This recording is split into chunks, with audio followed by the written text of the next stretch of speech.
এখন চারিদিকে pro model pro makeup আর্টিস্টের ছড়াছড়ি। তো তুমি যদি প্রো মডেল প্রো মডেল আর প্রো মেকআপ আর্টিস্ট হতে চাও তাহলে একে অপরকে ওয়েট করাতে হবেই।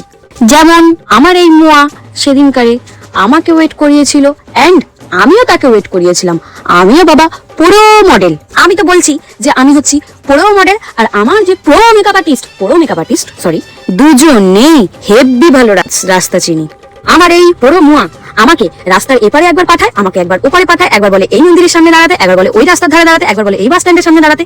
এবারে তোমরাই বলো এবার কি করা উচিত এই মুয়াকে। আমি তো হাফ রোস্ট হয়ে গিয়েছিলাম গাইস।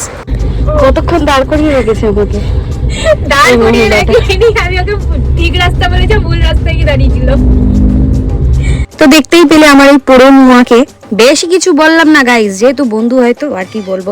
আবার আমাকে ঘুষ দেওয়ার জন্য ওই যে পাশে দেখছো মন জিনিসের একটা প্যাকেটও এনেছে। দেখো পুরো মুয়া হতে গেলে এগুলো কিন্তু করতেই হবে তোমাকে। এত সেজে গুজে এসেছে একদমই না, নাকি নিজেই মডেলের বাড়ি না, আমি সাজুগুজু করিনি। একটু পাম দেওয়ার জন্য একটু বলতেও হয়, প্রশংসাও করতে হয় মুয়াদের, না হলে তুমি পুরো মডেল হবে কি করে গাইস।